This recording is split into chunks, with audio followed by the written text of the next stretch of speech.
Hai semuanya, Assalamualaikum warahmatullahi wabarakatuh. Kembali lagi sama aku Reta. Di sini aku mau nge-share tentang beberapa tips yang mungkin semoga bisa menenangkan kamu menuju pengumuman SBMPTN 2020. Karena berdasarkan informasi dari akun official LTPT, pengumuman SBMPTN dimajukan 6 hari, yaitu pada tanggal 14 Agustus 2020 jam 3 sore. So, kamu udah siap apa belum? Nah, jadi ini ada beberapa tips yang based on experience dan juga pengalaman orang lain.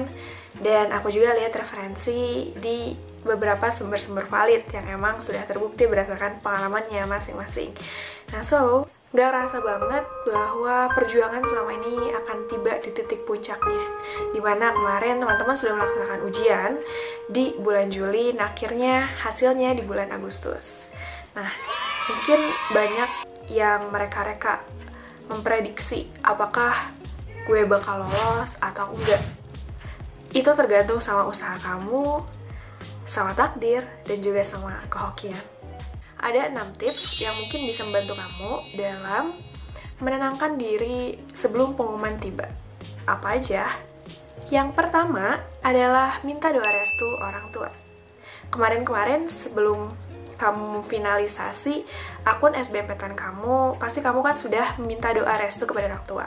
Sekarang minta restu kembali untuk membuka pengumumannya agar hati kamu semakin tenang. Kenapa? Dengan kamu minta doa restu, berarti kan kamu juga menemui orang tua kamu. Kalau yang masih ada, silakan temui dan coba curhatkan, ceritakan apa yang kamu rasakan. Sehingga apa-apa yang kamu rasakan dalam hati itu akan keluar, akan tercurahkan kepada mereka. Dan lebih tenang, percaya deh. Tapi kalau masih yang udah nggak ada orang tuanya, nggak apa-apa ya teman-teman. Kalian doakan saja, perantara doa itu akan tersampaikan pada orang tua kalian di surga sana. Insya Allah, dengan tips tersebut, kamu bisa merasa tenang. Yang kedua adalah mencari kesibukan. Tentunya ketika kekhawatiran dan kecemasan memuncak, salah satu hal yang bisa membuat mood kamu naik adalah dengan melakukan hal-hal yang kamu suka, yaitu dengan menyibukkan diri dengan hal-hal yang kamu suka. What are you interest? Lakuin aja gitu. Misalnya kayak baca buku, atau mendengarkan musik, menonton film, atau membaca Quran, atau main sosial media, or whatever what you like. Dari sana, kamu nggak terlalu mikirin waktu yang kian berjalan semakin dekat di pengumuman. Setidaknya kamu bisa menenangkan hati, pikiran, dan jiwa kamu. Stay positive vibes. Yang ketiga, relaksasi diri, belajar legowo, ikhlas, dan realistis. Ya, kelihatannya aja gampang diucapin, tapi emang susah banget buat dilakuin. I agree, but that's the real. Coba deh, kita tarik nafas. Buang. Lakukan sebanyak 3-5 kali. Lalu coba lemaskan otot. Tutup mata sejenak. Dan bayangin hal-hal positif. Self-affirmation juga perlu. Ada 2 perbedaan. Yang pertama adalah self-affirmation negatif. Yang bilang, gue gak akan bisa. Gue pasti gak bisa. Gue gak akan lolos. Beda halnya dengan yang kedua, positif.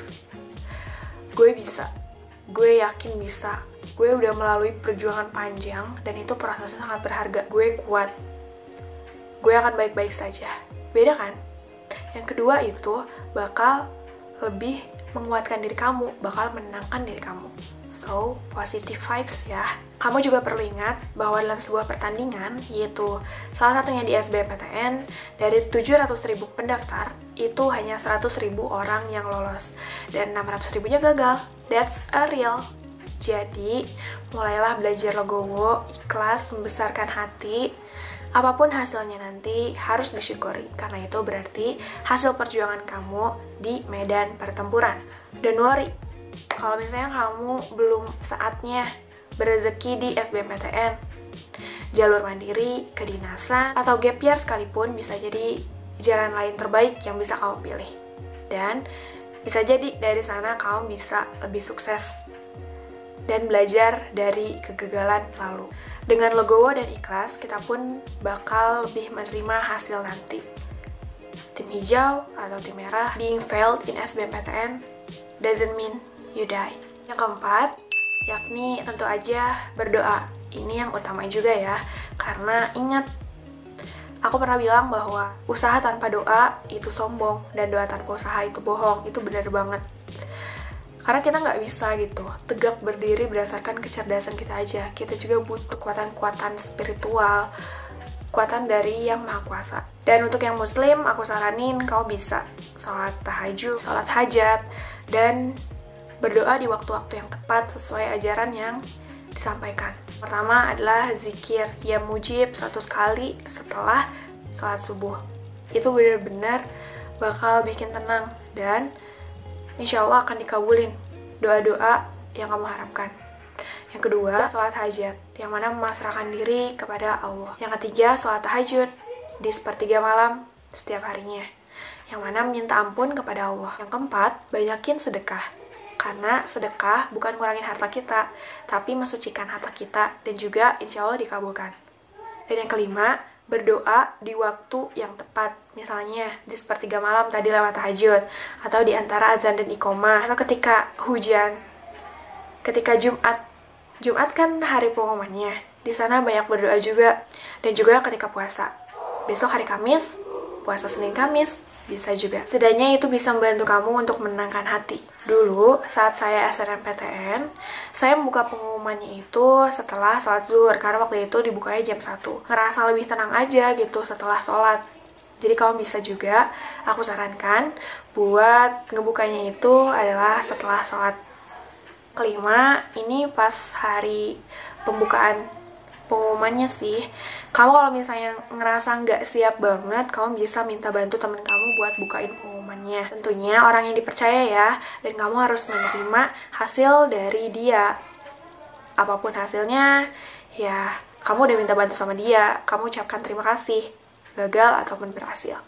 Yang terakhir, setelah pengumuman SBMPTN, tentunya banyak perasaan, campur aduk pastinya. Ada yang bahagia, sedih, ada yang bahagia, bersyukur, dan pokoknya banyak kerasa. Nah, kalau misalnya kamu nggak siap dengan keadaan saat itu, dan kamu pasti benar-benar akan diteror sih sama teman-teman kamu yang kepo gitu. Gimana hasilnya? Kalau kamu lolos atau enggak? Masuk kemana? Pilihan berapa? Sampai bahkan banyak yang spam, banyak yang nelpon gitu. Kalau misalnya kamu nggak ngerasa siap dengan hal itu, kamu bisa hilang sejenak, matikan ponsel, dan off dulu di media sosial sementara. Karena mungkin itu adalah jalan terbaik biar bikin hati kamu tenang. So, itu aja 6 cara yang semoga bisa membuat kamu tenang menuju hari H, saat hari H pengumuman, dan setelahnya. Semoga rasa syukur itu ada tanggal 14 nanti, dan semoga kamu mendapatkan yang terbaik. Aku doain. Amin ya rabbal alamin. Semoga adik-adik di sini dapat lolos di pilihan terbaiknya. Kalaupun enggak, jangan bersedih berkepanjangan. Kecewa mungkin gak apa-apa, jangan sedih berkepanjangan ya. Move on, masih banyak jalur lain, dan masih banyak jalur kesuksesan untuk masuk PTN ataupun sekolah lain. So, gitu aja. Thanks for watching, and bye-bye. Semangat ya. Wassalamualaikum warahmatullahi wabarakatuh.